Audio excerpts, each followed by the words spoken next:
அருள்பலம் இல்லை என்றால் முடியாது. அருள்பலம் உள்ள மக்கள் தான் இக்காரியம் செய்வார்கள், செய்து கொண்டிருப்பார்கள். நம்ம அகத்திய சன்மார்க்க சங்க தொண்டர்கள் செய்கிறார்கள், நல்ல சிறந்த காரியம்.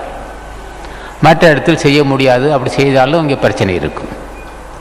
ஒரு குடும்பம் நல்லபடி நடக்குது, தடையில்லாது பெண்ணுக்கு திருமணம், பையனுக்கு திருமணம், எல்லோருக்கும் குழந்தைகள், நல்ல ஒரு அமைப்பு, தடையில்லாமல் குடும்பம் நடக்குது என்றால் அந்த குடும்ப தலைவன் நல்லது புண்ணியம் செய்திருக்கிறான்.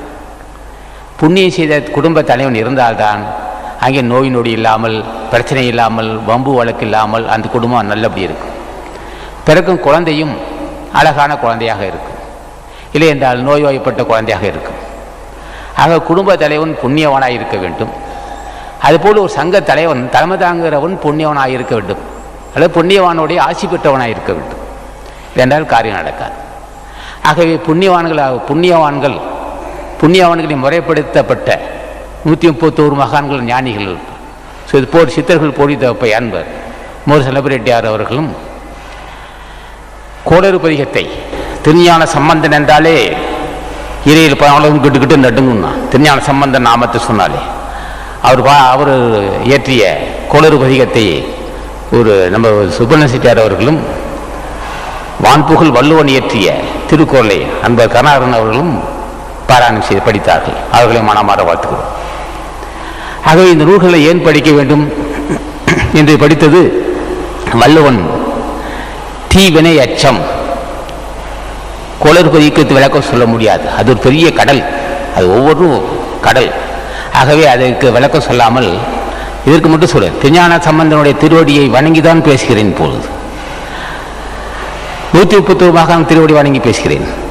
திருக்குறள் என்று தீவினை அச்சம் அப்படி என்றால் பாவத்துக்கு பயப்பட வேண்டும். தீவினை பாவம், தீவினை என்றால் பாவம், நல்வினை என்றால் புண்ணியம். தீவினை அச்சம் அப்படியே சொன்னார் வள்ளுவ பெருமான். ஏன் பயப்பட வேண்டும் அது பின்னாடி விளக்கம் சொல்வார். இப்போது இந்த வாரி இருந்த அந்த வாரியில் ஒரு கீரிப்பிள்ளை போச்சு.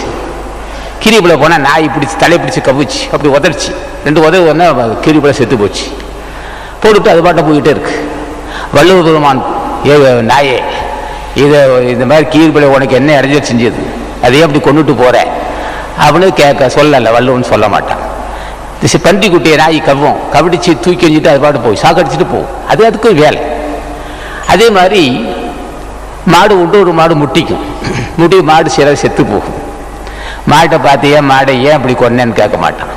அதே மாதிரி செம்பிலி கடாவும் ஒன்று மோதும், கொம்பெல்லாம் ஒடிஞ்சு ரத்தம் விடும், மறுபடியும் அடிச்சுக்கிட்டே இருக்கும், செத்து போனால் விட்டு. அதே மாதிரி கோழி சண்டை, சேவல் கோழி ஒன்று கொத்தி அந்த ஒரு கோழி மயங்கி கீழே விட மட்டும் விடாது, இப்படியே அடிச்சு இப்படியே இப்படிதான் உலக மக்கள். ஆக ஒரு மிருகங்கள் வாட இடத்துல மற்றொரு மிருகம் பண்ணால் கடிக்கும், ஐயோ எதிர்ப்பு இருக்கும். ஆனால் அதுக்கெல்லாம் பார்த்து வள்ளுவன் இப்படியெல்லாம் செய்கிறீங்களே நியாயமா, அவனு கோழியையோ நாயையோ பன்றியையோ மற்ற ஜீவராசி ஆடு மாடையோ கேட்டதில்லை. ஆனால் மனிதனுக்கு மட்டும் சொன்னான், ஆறறிவு படைத்தவனே தீவனைக்கு பயப்படுன்னா. நான் ஏன் பயப்படணும்னா, பாத்தியா ரோட்டை உட்காந்துரு, ஐயா ஐயா ஐயா பாத்தியா கையோட இல்லை, இங்கே இது கணு இதுவரையிலும் இருக்காது, விரலே இருக்காது, அதை அப்படி காட்டிக்குவான், ஐயா ஐயா ஐயான்னு. பாத்தியா அவனே எதுக்கு அவன் படுத்திருக்கான் ரோட்டு மேலே துண்டு விரிச்சு போட்டு, நீ எல்லாம் பார்க்கணும் தானா படுத்திருக்கிறான். நான் தீவனைக்கு பயப்பட வேணும், பாவத்துக்கு பயப்பட வேணும்னு சொல்றது இதுக்கு தான். இந்த மாதிரி அவனுக்கு எதையும் வரக்கூடாதுன்னு தான் தீவனைக்கு பயப்பட வேணும். தீவனை அச்சம், அஞ்சுதல் பயம்.